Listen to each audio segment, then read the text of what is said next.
오늘 어린이 주일 하나님께서 우리에게 허락하신 말씀 잠언서 23장 12절에서 14절 말씀이 되겠습니다. 구약 성경 잠언 23장 12절로부터 14절까지 말씀을 우리 다 함께 찾으셔서 같이 합독하도록 하겠습니다. 23장 12절에서 14절입니다. 찾기가 어려우신 분들은 또 앞에 모니터를 참고하셔서 같이 읽으셔도 되겠습니다. 같이 한 목소리로 읽겠습니다. 시작. 훈계에 착심하며 지식의 말씀에 귀를 기울이라. 아이를 훈계하지 아니하려고 하지 말라. 채찍으로 그를 때릴지라도 그가 죽지 아니하리라. 내가 그를 채찍으로 때리면 그의 영혼을 수월에서 구원하리라. 아멘. 오늘은 이 본문을 의지해서 훈계에 착심하며 지식의 말씀에 귀를 기울이라 라는 제목으로 말씀을 나누겠습니다. 하나님의 말씀으로 지혜의 잠언은 오늘 우리에게 선명하게 우리가 나가야 되고 행해야 되고 들어야 되고 배워야 될 말씀을 오늘 12절에 이렇게 말씀합니다. 훈계에 착심하며 지식의 말씀에 귀를 기울이라. 훈계에 착심하며 지식의 말씀에 귀를 기울이라. 이 훈계와 지식에 대해 말하는 것은 우리가 읽고 있는 이 잠언서 모든 말씀에 공통되는 가르침이죠. 우리가 앞서서 잘 아는 말씀 잠언 1장 7절에는 그래서 이렇게 말씀합니다. 한번 읽어보도록 할까요? 맨 앞에 모니터를 또 보시면 되겠습니다. 시작. 여호와를 경외하는 것이 지식의 근본이오늘 미련한 자는 지혜와 훈계를 멸시하느니라. 아멘.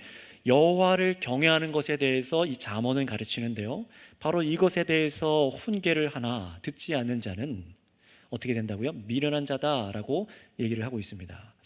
그래서 지혜자가 자녀에게, 다음 세대에게, 부모가 자녀에게 가장 참된 지식과 지혜가 무엇인지를 이 잠언서는 우리 성경 말씀을 통하여 하나님께서 우리에게 그 지혜를 주시는 겁니다. 그래서 또 잠언서 5장 23절에서는 이렇게 말씀합니다. 우리 한번 또 같이 읽어보도록 할까요? 5장 23절 시작. 훈계를 받지 아니함으로 말미암아 죽겠고 심히 미련함으로 말미암아 혼미하게 되느니라. 그는 훈계를 받지 아니함으로 말미암아 어떻게 된다고요? 죽겠고, 그냥 조금 실패하겠고가 아니라 죽겠고, 하나님 앞에서 결국에 대해서 말하는 겁니다. 심히 미련함으로 말미암아 혼미하게 되느니라. 이어서 잠언 15장 5절 말씀도 같이 읽어보도록 하겠습니다. 15장 5절입니다. 시작. 아비의 훈계를 업신여기는 자는 미련한 자요 경계를 받는 자는 슬기를 얻는 자니라. 아멘. 이 부모의 바른 교훈입니다. 바른 교훈을 받지 않는 것은 무엇 때문일까요? 바로 죄성 때문입니다. 분명 그 길로 가면 망하게 되는 것이 보이기 때문에 부모는 자녀에게 훈계하죠. 그 길로 가면 안 된다. 그 사람들과 함께하면 안 된다. 그거 먹으면 안 된다. 여러 가지로 우리는 말을 합니다. 그러면은 자녀는 어떻게 됩니까? 생각해 봐야 됩니다. 왜 부모가 나에게 이런 훈계를 하는 것인가? 착심하여, 마음에 간직하다라는 의미거든요. 착심하여 이 말씀을 생각해 봐야 돼요. 부모의 훈계를 듣더라도 그런데 미련한 자식은 그 부모의 말을 간직하지 않고 지나가 버립니다. 네 해도 아무리 내가 듣겠습니다라고 그래도 이 마음에 이것을 간직하지 않는 사람은 미련한 자다라고 말해요. 근데 반대로 잔소리처럼 듣더라도 흘려 듣는 것 같지만 부모의 말을 마음에 간직하여 지나가서 생각해 보는 거예요. 그렇게 듣고 순종하는 사람은 무엇을 얻게 된다고 성경이 말합니까? 바로 슬기로움을 얻게 된다. 슬기를 얻게 된다라고 성경은 우리에게 가르쳐주고 있습니다. 옛날에 이런 얘기 하잖아요. 요즘도 쓰지만 어른들 말은 하나 틀린 것 없다라고 말하잖아요. 옛 어른 말 하나 버릴 거 없다. 여러분, 물론 어른들도 틀릴 수가 있습니다. 그러나 그 태도에 대해서 말하는 거죠.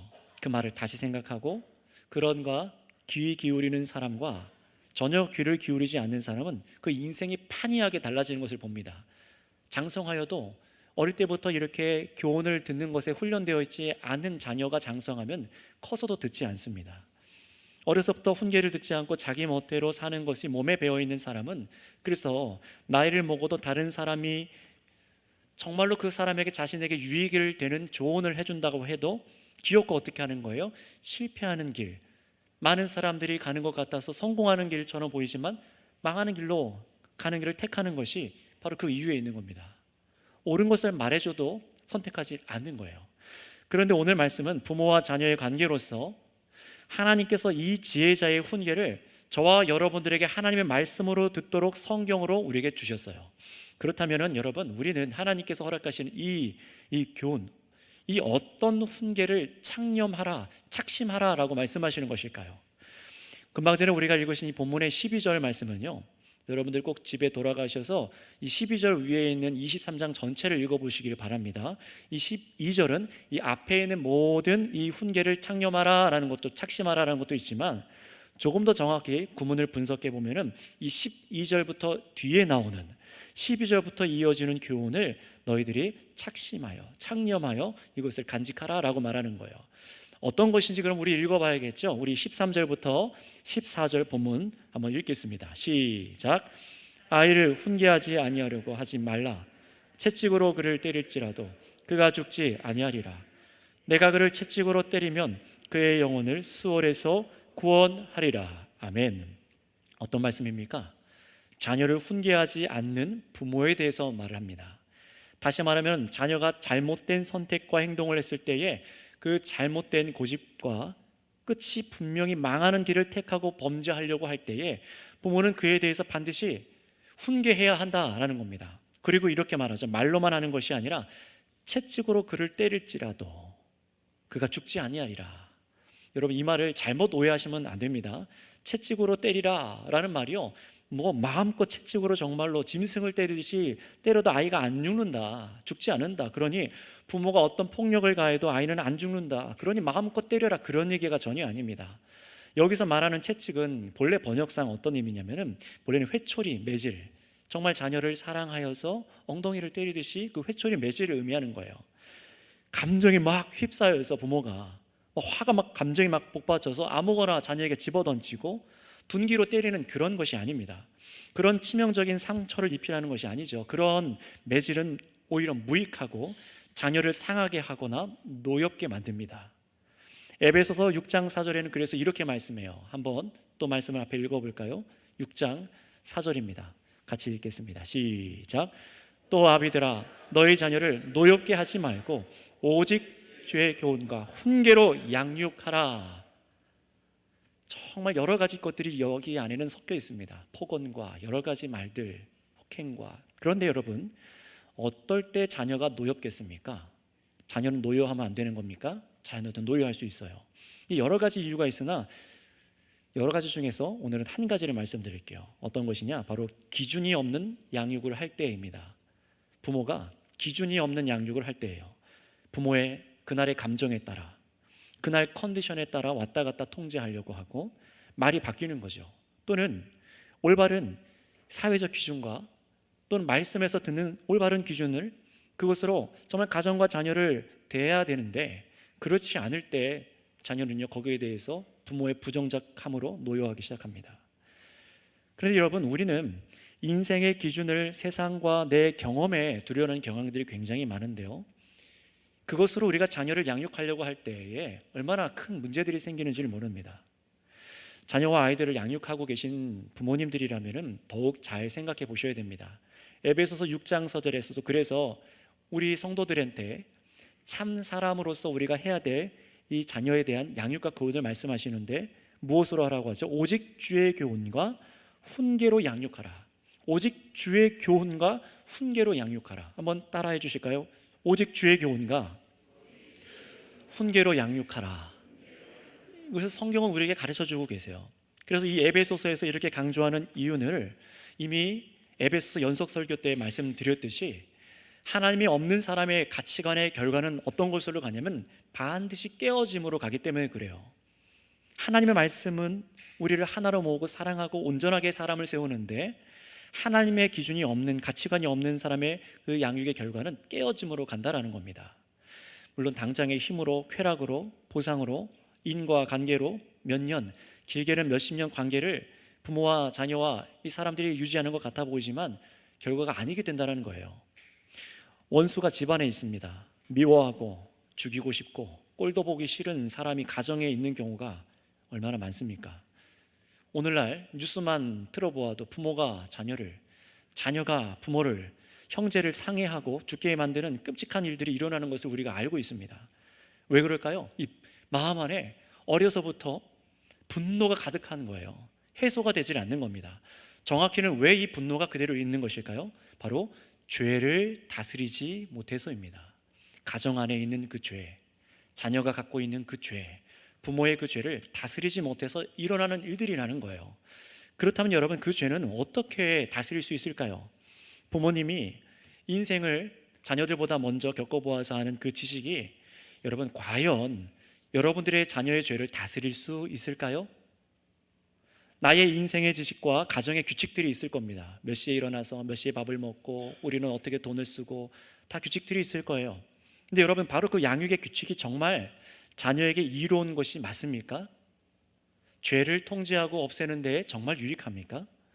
우리는 그 기준을 세상에서 찾고 내 경험에서 찾아서 우리 가정을 이뤄보려고 하고 양육을 하려고 하지만 그 경험과 훈계가 늘 성공하는 것만은 아닙니다. 어떤 것은 정말 옳은 도덕적인 것도 있겠지만 어떤 것은 항상 실패한다는 거예요.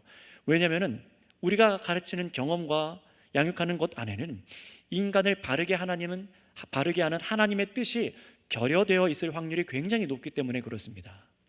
성경은 그래서 죄의 문제를 해결하고 구원에 이르는 지식에 대해서 분명히 우리에게 이렇게 가르치고 있어요. 우리 디모데후서 3장 15절에서 16절 말씀을 한번 읽어보도록 하겠습니다. 앞에 또 띄어져 있기 때문에 같이 읽어보도록 할까요? 디모데후서 3장 15절에서 16절 말씀 하나하나 읽겠습니다. 시작. 또 어려서부터 성경을 알았나니 성경은 능히 너로 하여금 그리스도 예수 안에 있는 믿음으로 말미암아 구원에 이르는 지혜가 있게 하느니라. 모든 성경은 하나님의 감동으로 된 것으로 교훈과 책망과 바르게 함과 의로 교육하기에 유익하니. 아멘. 무엇입니까? 성경이죠. 성경이 바로 죄의 문제를 다스릴 수 있어요. 오늘 이 사도 바울이 디모데에게 뭐라고 말합니까? 너가, 디모데야, 네가 어려서부터 성경을 알았나니, 대대로 믿었어요.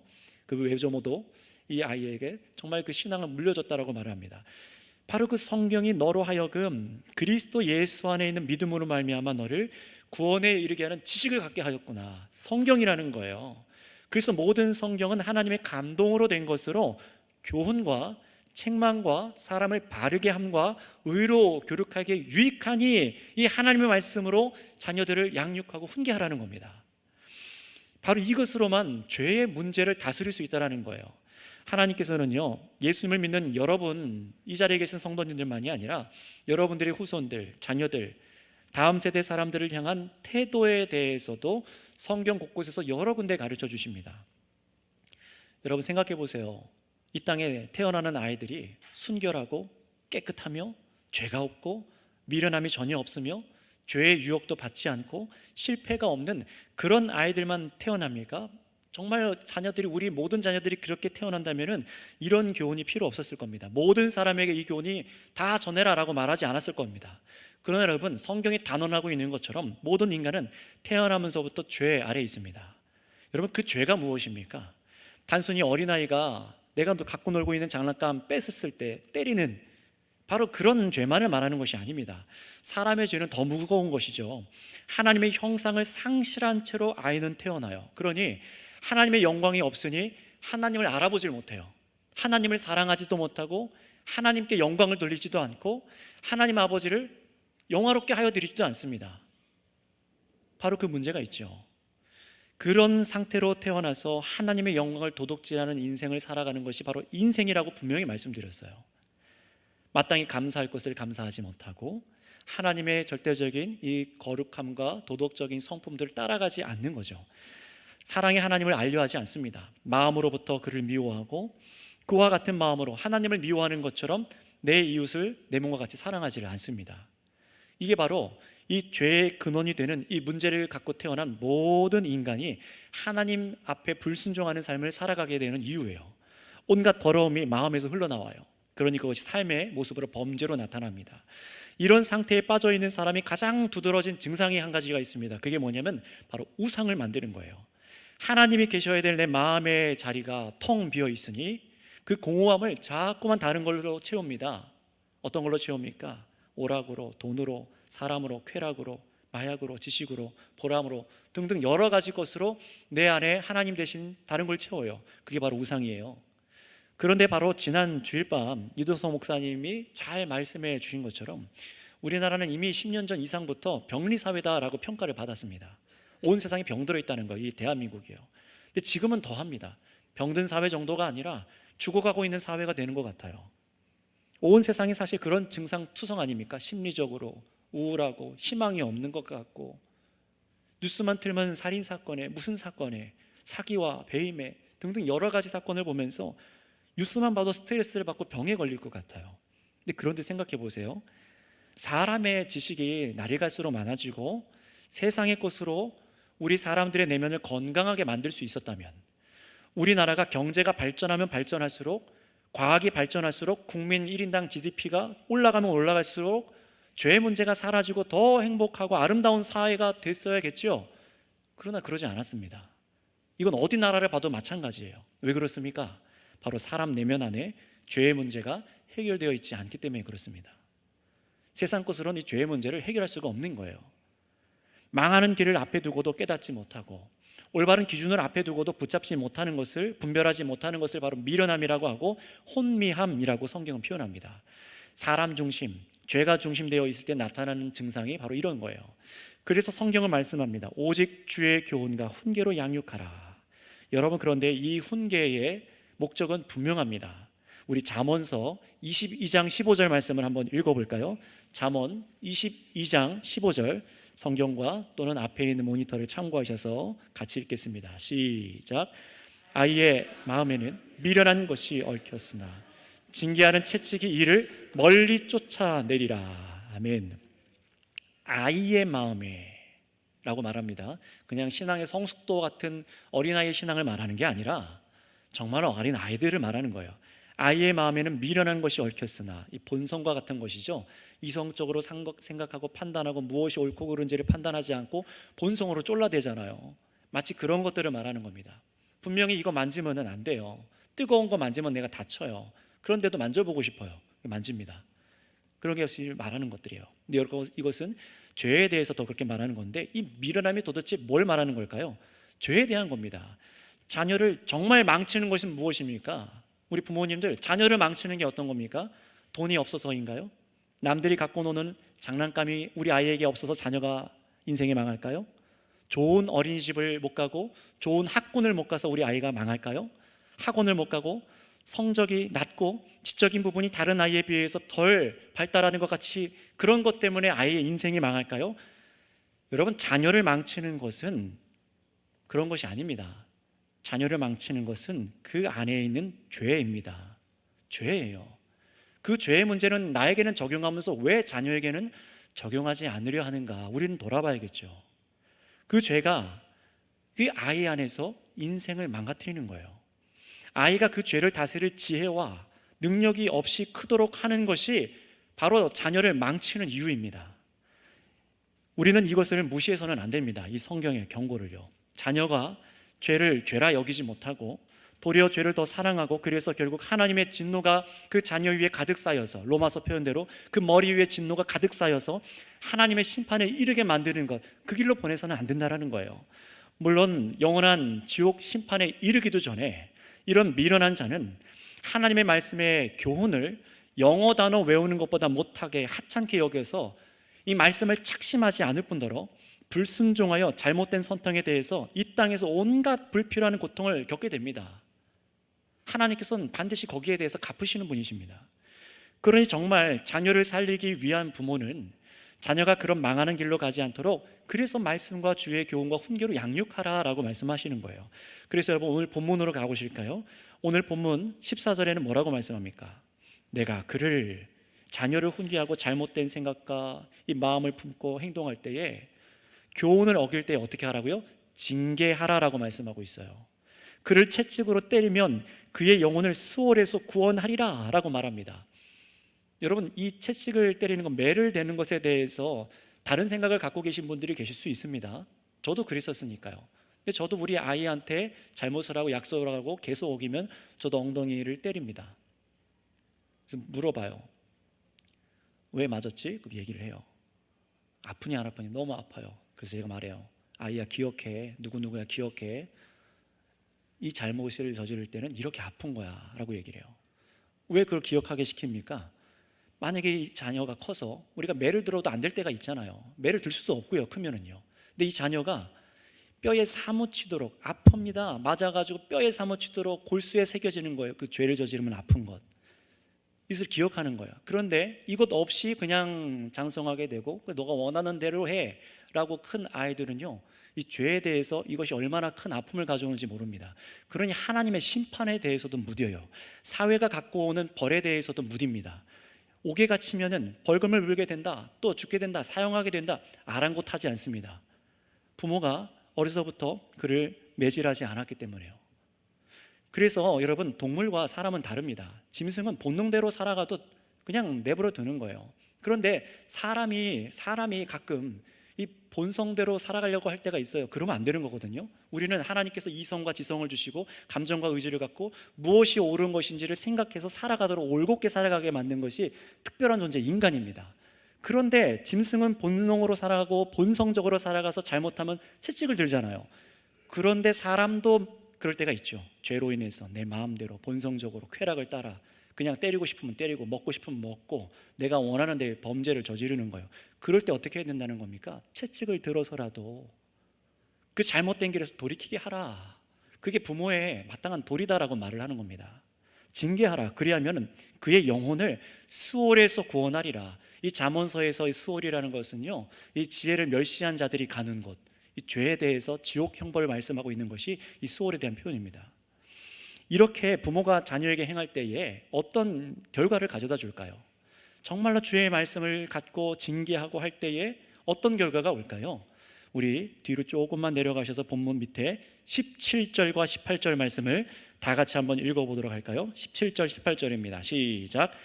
내 마음으로 죄의 내 형통을 부러워하지 말고 항상 여호와를 경외하라. 정령이 내 장래가 있겠고 내 소망이 끊어지지 아니하리라. 아멘. 이 교훈을 듣고 있는 이 사람이, 부모가 자녀에게 말하는 거죠. 내 마음으로 죄의 내 형통을 부러워하지 말아라. 세상 사람들처럼 살아가고 양육하지 말라는 거예요. 항상 여호와를 경외해서 착심하여 말씀을 가르칠 때에 여러분 자신만이 아니라, 이 말씀을 듣는 사람만이 아니라 누구도요, 그 자녀들도 정령이 내 장래가 있고 내 소망이 끊어지지 아니하리라 라는 말씀입니다. 그러니 여러분, 자녀의 장래의 소망을 만드는 참된 양육은 무엇입니까? 바로 자녀가 죄를 멀리하게 하고 하나님께서 말씀하신 거룩하심과 의로우신 말씀에 순종하는 자들을 만드는 것이 양육입니다. 정확히는 하나님을 경외하는 사람으로 만드는 것이 하나님의 양육입니다. 이것이 우리 부모들의, 성도들이 해야 될 양육이라는 거예요. 이것이 복된 자녀를 만드는 길임을 성경은 우리에게 가르쳐 줬습니다. 가르쳐 주신 거예요. 오늘 이것을 여러분 들으셨습니다. 그렇다면 생각하셔야 되는 거예요. 나는 그렇다면 이 말씀을 정말로 순종할 사람인가 아닌가? 하나님의 모든 말씀을 순종하는 것이 복된 자녀인데 나는 이 말씀을 어떻게 대할 것인가를 생각하시면서 들어보셔야 됩니다. 자, 그렇다면 여러분, 이런 복된 자녀로 하나님께서 이 자녀를 세우시고 미래를 주시기 위해서 우리에게 훈계를 주시는데, 그렇다면 여러분, 자녀들에게, 믿지 않는 사람에게 가장 먼저 무엇이 선행되어야 할까요? 그것은 그리스도인 부모가 뭘 해야 되냐? 자녀가 예수님을 만날 수 있도록 해줘야 됩니다. 이것부터입니다. 자녀가 예수님을 만날 수 있도록 해줘야 됩니다. 살아계신 그 예수님을 만날 수 있도록 부모가 해줘야 되는 거예요. 물론 이것은 우리들의 부모의 노력으로 다 안 됩니다. 살아계신 하나님의 영역일 수도 있어요. 어떤 부분은요. 그래서 신약의 복음서에서 보면은 예수님께서 이 땅에 오셨을 때에 부모들이 아이를 예수님께 데리고 나오는 장면이 있습니다. 그 본문 우리 한번 찾아 읽어볼까요? 마가복음 10장 13절에서 16절 말씀 찾아보실 분들은 찾아 읽어보시고, 찾기 어려우신 분들은 또 앞을 보고 같이 읽겠습니다. 13절에서 16절까지 함께 읽겠습니다. 마가복음 10장 13절에서 16절 시작. 사람들이 예수께서 만져주심을 바라고 어린 아이들을 데리고 오매 제자들이 꾸짖거늘 예수께서 보시고 노하시어 이르시되 어린 아이들이 내게 오는 것을 용납하고 금하지 말라. 하나님의 나라가 이런 자의 것이니라. 내가 진실로 너희에게 이르노니 누구든지 하나님의 나라를 어린아이와 같이 받들지 않는 자는 결탄코 그곳에 들어가지 못하리라 하시고, 그 어린아이들을 안고 그들 위에 안수하시고 축복하시니라. 아멘. 사람이 모든 것의 주권자가 되시는 예수님께 나아가는 것만이 하나님을 만나고 복된 삶을 누릴 수 있는 유일한 길입니다. 이거 믿으십니까? 예수님을 통해서만 하나님께 나아갈 수 있어요. 그러니 오늘 이 말씀 보세요. 예수님께서 아이들을 데리고 나오는 이 제자들이 막잖아요. 엄마들이 갓난 아이들을 데리고 나와요. 근데 그걸 제자들이 막은 거예요. 그러니 예수님 뭐라고 말씀하십니까? 애들이 참 귀찮았는데 잘 됐다. 찡찡거리고 막 시끄럽게 울고 저절로 멀리 치워라. 왜 부모들이 난리 법석이냐? 왜 데리고 나오려고 하냐? 알아서 집에서 그냥 키우지. 이렇게 안 하셨어요. 오히려 어떻게 하십니까? 이 어머니들이, 부모님들이 아이를 예수님께 데리고 나오고 있는데 이것을 막고 있는 제자들에게 꾸짖으시고 노하셨다. 오히려 화를 내셨대요. 오히려 아이들을 데려오라 하시고 하나님의 나라가 이런 자의 것이더라 라고 그냥 비유적으로만 말씀하신 게 아니라 여기서 두 가지가 보입니다. 아이를 예수님께 데려오고 나오는 부모, 그리고 어린아이와 같은 마음의 태도, 이 두 가지를 본문에 다 읽어낼 수 있는데요, 물론 여기서 유아 세례에 관련해서 이 본문을 얘기하기도 합니다. 여기 아이는요, 어떤 아이냐면은 아주 어린 이 파이디아라는 표현은 젖먹이 아이들이에요. 저 유아실에서 걸어다니는 그런 아이들이 아니라 완전 깐난쟁이, 이런 아이들을 파이디아라고 합니다. 바로 이런 아이들을 데리고 나온 거예요. 근데 그런 아이들이 제대로 듣습니까? 깨닫지도 못하고 지식적으로 알지도 못하고 뭐 복음을 어떻게 받아들여요? 그러니 그 아이들은 하나님 나라에서 제외하자라고 예수님 안 하십니다. 이런 알아듣지도 못하는 이 갓난쟁이 아이가 천국을 소유했다라고 말해요. 하나님 나라에 이런 아이가 들어와야 된다라고 하면서 비유적으로만 말한 게 아니라 이 아이를 품에 안으셔서 축복하고 기도해 주셨습니다. 이거 뭘 의미합니까? 아이들을 안아주시고 축복해 주세요. 이 본문은요, 후에 세례교육 때, 유아 세례교육 때 다시 한번 다룰 것이고요, 오늘 여러분 이 본문에 보여지고 있는 부모가 아이를 예수님께 데리고 나오는 이 부분을 한번 주목해 보세요. 만유의 주이시자 그리스도이신 예수님은 이 아이를 친히 안아주시고 축복하여 주셨어요. 여러분, 이것이 이 아이가 사는 길인 줄 믿습니다. 예수님께 나와 안겨서 이 예수님께 복을 얻는 것이, 이것이 사는 길입니다. 그런데 보세요, 생각해 보세요. 이렇게 복된 길을 제자들이 막은 겁니다. 못 알아들으니까, 귀찮게 하니까. 예수님 그러지 않으셨어요. 데리고 나오라, 주님께서 원하시는 겁니다. 그런데 보세요, 이 아이가 나오는 것을 막는 사람이 있었습니다. 여기서는 제자들이죠. 물론 여기서 너무 사람이 많아서 예수님께서 하셔야 될 사역이 많으니 제자들이 그걸 제지했을 수도 있을 겁니다.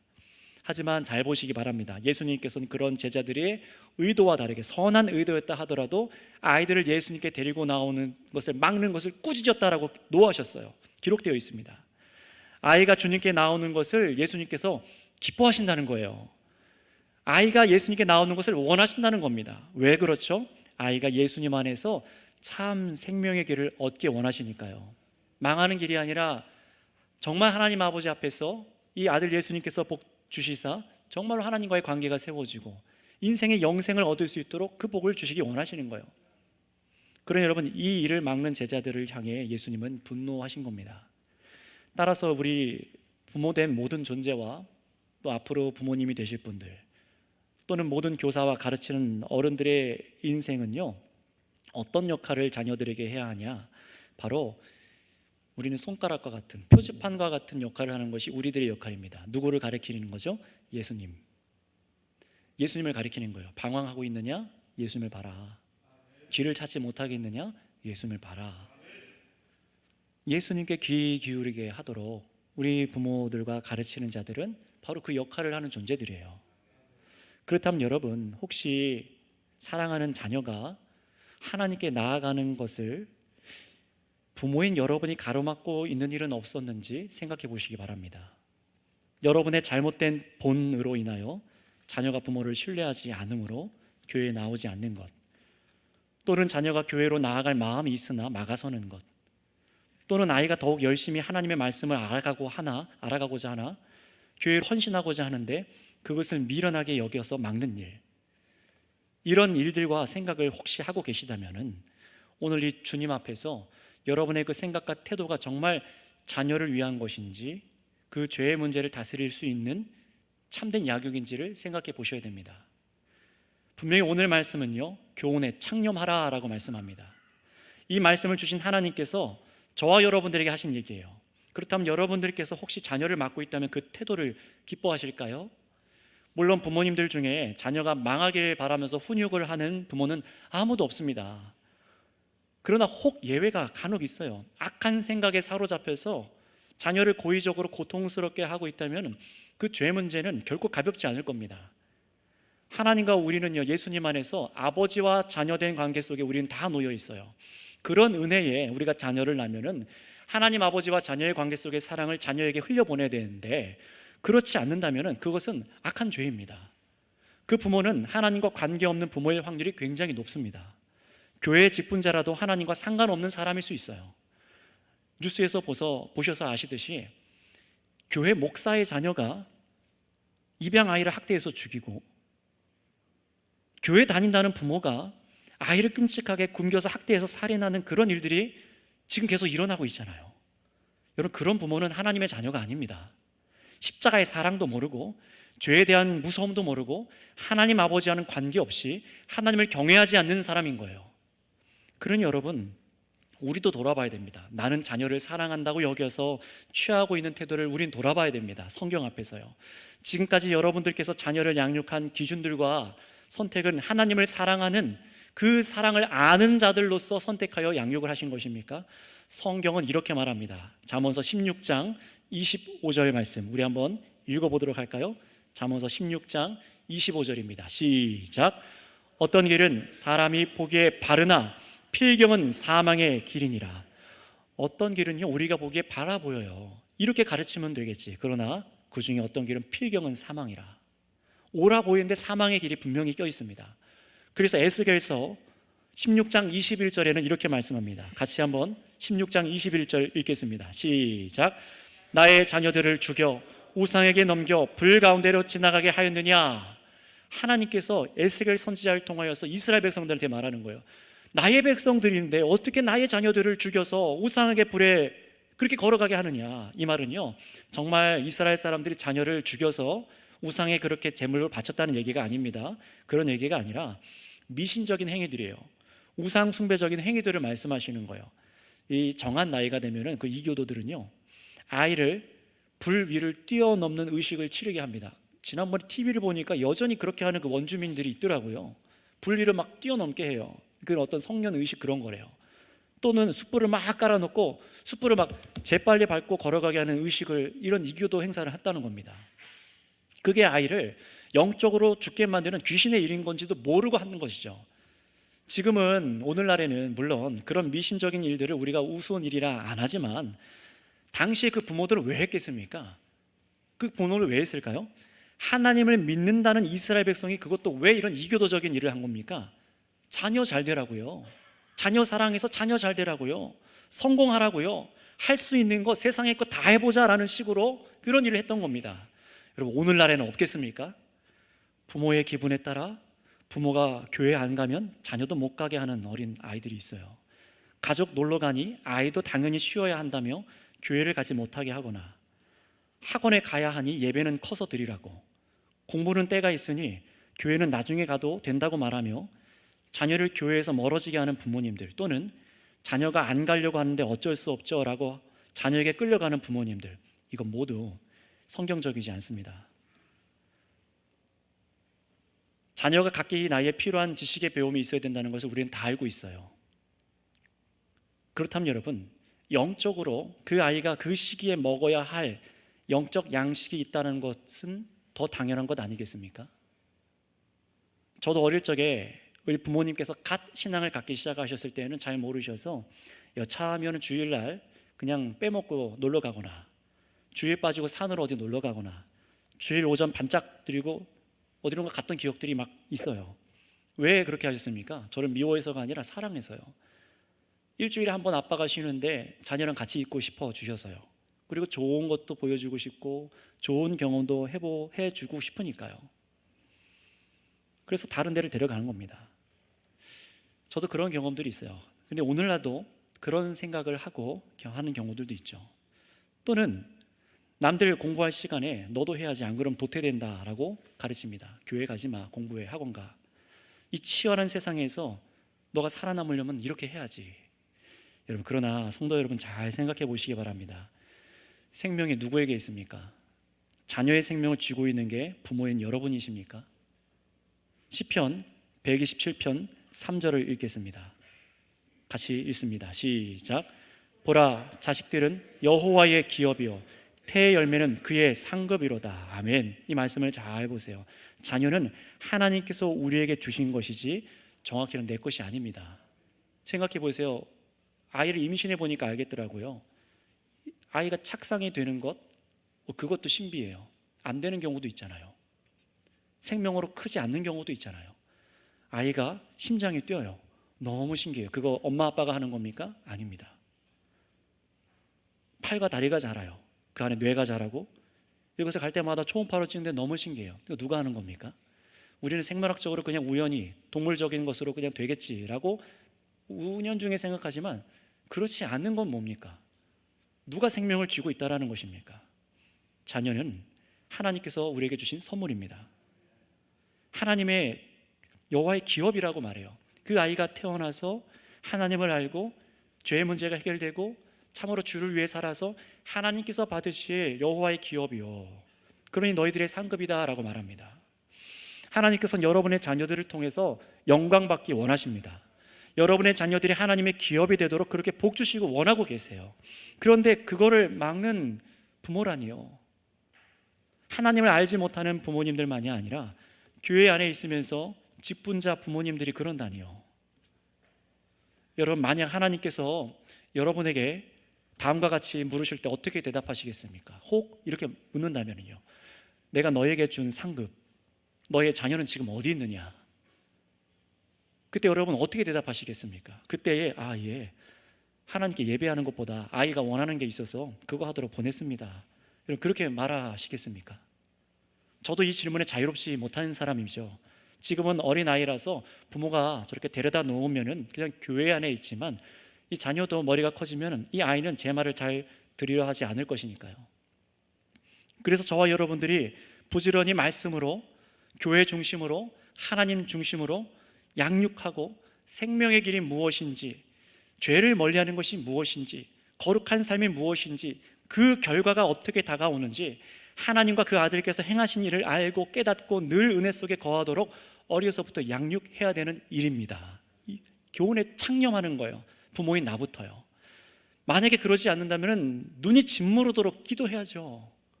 내가 못하니까요. 매로도 다스려지지 않고 윽박을 질러도 다스려지지 않는 그 죄가 반드시 아이를 공격할 테니까요. 세상에 수많은 유혹이 호시탐탐 여러분의 자녀의 생명과 안전을 노리고 있습니다.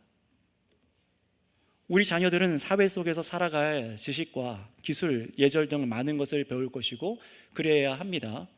그래야 하죠. 자녀의 미래를 정말 부모님들이 염려해서 세상을 헤쳐나갈 힘을 길러주기 위해서 많이 가르치시잖아요. 그런데 여러분, 자녀에게 정말 여러분 미래가 있기 원하십니까? 피난처를 주고 싶으시죠? 영원한 안전할 거리를 주고 싶으시잖아요. 내가 죽고 나면 도대체 나의 자녀는 어떻게 될까? 내가 이런 부모인데 이것밖에 못 해주는데 우리 자녀 피난처를 주고 싶은데 어떻게 해야 될까? 여러분, 그렇다면 성경은 우리에게 무엇이라고 그 피난처에 대해서 말씀할까요? 우리는 이 교훈을 믿고 순종해야 되겠습니다. 잠언서 14장 26절 말씀을 다 같이 읽겠습니다. 14장 26절입니다. 시작. 여호와를 경외하는 자에게는 견고한 의뢰가 있나니 그 자녀들에게 피난처가 있으리라. 아멘. 하나님께서 친히 피난처가 되어주신 줄을 믿습니다. 여호와를 경외하는 자에게는 견고한 의뢰가 있으니 그 의뢰자가 누구세요? 하나님이십니다. 이보다 안전한 피난처가 어디 있습니까? 이것을 믿지 않으니까 다른 것으로 보험 들듯이 세상 것을 채워넣는 거예요. 하나님 대신, 예배 대신, 말씀 대신 믿어지지 않으니까요. 여러분, 그러나 성경은 분명히 말합니다. 생사화복을 주관하시는 하나님께서 말씀을 통해 말합니다. 자녀들이 안전할 수 있는 비결은 자녀들이 여호와를 경외함임이라 하십니다. 아멘. 자녀가 여호와를 경외하여 범죄하지 않고 말씀에 순종하는 것이에요. 그런 여러분들께서는 어떤 부모님이시고 싶으십니까? 정확히는 하나님 앞에서 그리스도 안에서 여러분은 어떤 부모가 되기를 원하십니까?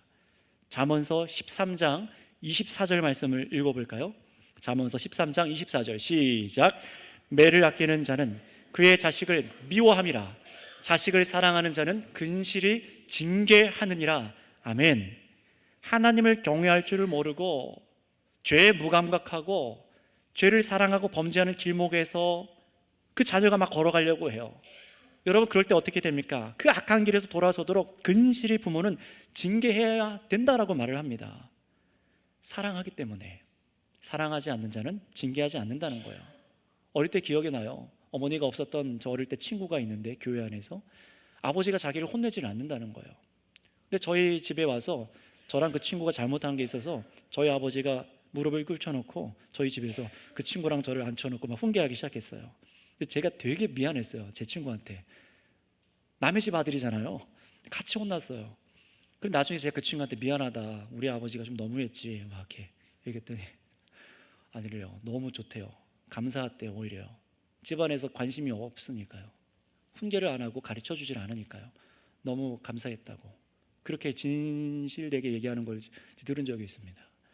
사랑한다는 것은 어떤 것입니까? 이 자녀가 멸망하지 않도록, 영원한 죄에 대한 결과가 분명히 있지 않습니까? 그 길을 걸어가지 않도록 근실하게 징계하는 것이 자녀를 사랑하는 부모라고 말하고 있는 것입니다. 죄의 결과인 지옥불보다는 잠시 따끔하고 아프지만 매를 들어서라도 자녀가 사는 길로 가도록 해야 되기 때문에 그렇습니다. 우리 인생에도 주님께서 저와 여러분들에게도 인생 채찍을 들어서 저와 여러분들을 그렇게 양육하시지 않습니까? 마치 우리가 그런 자녀라면 우리들의 자녀에게도 동일한 양육을 하셔야 된다는 겁니다. 그러니 여러분, 지금부터 여호와를 경외하는 자로 자녀를 훈계하시고 양육하시길 바랍니다. 저 지금 유아실에도 아이가 있죠. 그 갓난 아기 때부터 그리하셔야 되는 겁니다. 유아실도 잘 들으셔야 돼요. 2부 때도 말씀드렸습니다. 그 자리는 노는 자리가 아니에요. 아이가 예배를 알아가는 자리로 훈련하셔야 됩니다. 엄마 아빠 같이 놀고 있으면 안 돼요. 같이 하나님께 예배하는 걸 보여주셔야 돼요. 그 대신 온유함과 인내로, 기다림으로 저 자리에서 부모님들은 교훈에 창념해서 자녀를 양육해야 됩니다. 지금 이 11시에 유치부 아이들도 지금 그 일을 하고 있어요. 아이니까 이해하지 못하겠지 생각해서 아무거나 보여주고 아무거나 들려주는 무분별한 행동은 우리는 멈춰야 되고요.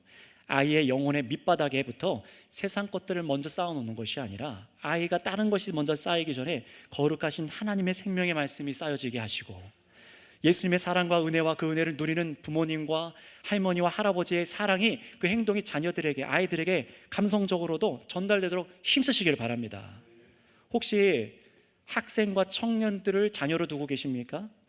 아직 부모의 말을 수용할 수 있는 태도의 시기에 있기 때문에 부모로서 예수님을 택하는 것이 무엇인지, 세상을 택하는 것이 어떤 결과로 치닫는지 이런 것들을 말해주고 보여주고 훈련할 수 있도록 도우셔야 됩니다. 나이가 많은 자녀가 있습니까? 교회 나가니 신앙생활을 잘할 거라 그냥 안심하지 마시고 인생에서 하나님을 조금 더 겪고 하나님을 경외하고 의지하게 되신 부모님들께서 그 자녀들에게 훈계를 하시기를 바랍니다. 교훈을 계속 주셔야 돼요. 자녀가 하나님 곁에 혹시 없습니까? 포기하지 말고 기도하시기 바랍니다. 다 큰 자녀에게 매를 들 수는 없겠지요. 그러면 밤낮 눈물 흘려 기도해야 합니다. 하나님께서 마음을 돌이켜 달라고, 말씀이 들려지게 해달라고 기도하셔야 돼요. 말씀을 들을 수 있도록 또 부모님이 지금이라도 하나님을 경외하고 하나님의 말씀을 진중하게 가정으로 훈육의 자리로 가져가셔야 됩니다. 자녀가 들을 때까지요. 늦게 돌아와 예수님을 믿게 되신 분들은 이게 무슨 말인지 더 잘 아실 거예요. 그러나 여러분, 내가 늦게 돌아왔으니 때가 되면 자녀도 오겠지라고 쉽게 생각하지는 마시기 바랍니다. 여러분이 늦은 나이에 예수님께 돌아왔다고 해서 자녀도 꼭 그럴 것이라는 보장은 없습니다. 그러나 반대로 늦은 나이이기 때문에 불가능하다는 그런 말씀도 없습니다. 하나님께서 여러분에게 선물로 주신 자녀들을 여러분 사랑하시지요. 그 아들들도, 그 아이들도, 딸과 아들들이 하나님 나라 속에 있기를 원합니다. 그러니 우리는 오직 지금이라는 시간 동안에 부모님으로서 하나님께 양육받고 훈계를 착심하고 있는 부모님으로서 저 영원한 나라에 나의 자녀들을 다시 만나기까지, 이 땅에서 자녀와 헤어지기 전까지 하나님을 경외하는 자녀로 양육하시기 바랍니다. 얼마 전에 저희 어머니께서 사진 하나를 보내왔는데요, 카카오톡 핸드폰으로요. 이 예화만 들고 마실게요. 어떤 거냐면은 10년 전에 어머니가 이렇게 노트에 쓰시던 수도세, 전기세 계산하는 노트였어요. 저희 집도 지금 하고 있는데요, 노트가 있더라고요. 어머니가 잘 안 버리셔서 그 노트들을 다 모아 놓으셨어요. 그런데 얼마 전에 집 정리하다 그게 나온 거예요. 그래서 버리려고 어머니가 보다 보니까 세상에 10년도 넘었는데 저희 외할머님께서, 저희 어머니의 어머니죠, 저희 외할머니께서 저희 집에 한 6개월, 한 1년 가까이 계셨나? 6개월 정도 머무신 적이 있어요. 그리고 나서 얼마 안 있다가 이제 돌아가셨거든요. 그런데 그 할머니께서 저희도 모르게 어머니가 쓰는 그 노트에다가 깜짝 편지를 써놓으신 거예요. 10년 만에 어머니가 버리려고 하다가 우연히 발견한 겁니다. 거기에 뭐라고 써있냐면, 할머님께서 하나님 감사합니다 하고 부모님과 저희에게, 손자들에게 편지를 써놓으셨더라고요. 그거 보면서 막 울컥했어요. 너무 감사하더라고요. 그렇게 기도해 주셨고 그 신앙의 은혜가 흘러와서 제가 여기 있습니다. 저는 저희 할머니를 또 가서 만날 겁니다. 하나님을 경외하는 자녀로 계속해서 할머님이 저희 자녀들을, 저희 부모님을 양육하셨던 것처럼 저도 그렇게 살아가길 원합니다. 성도 여러분, 우리가 무엇을 남겨주겠습니까? 바로 여호와를 경외함입니다. 그러니 여러분, 우리 먼저 우리 자신이 이 교훈의 훈계에 착심하여 여호와를 경외하는 지식의 말씀에 귀를 기울이고 자녀 세대도 그리 살아가도록 힘쓰셔서 자녀도 주님 안에 있는 미래의 소망을 우리 모두 다 함께 누릴 수 있는 가정들 다 되시기를 바랍니다. 기도하겠습니다. 너무나 사랑하는 하나님 아버지, 감사합니다.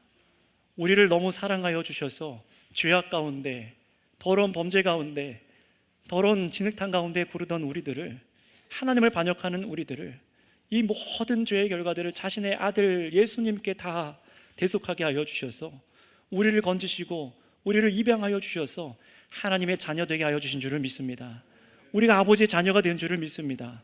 이제는 그러니 하나님께서 우리를 오래 참아주시고 사랑하시고 우리를 훈계하시는 모든 인생의 말씀을 통하여서, 주님, 이 성경 말씀을 통해 우리가 듣고 배우니 우리도 이 교훈에 창념하여 착심하여 사랑하는 선물로 주신 자녀들을 양육하기 원합니다.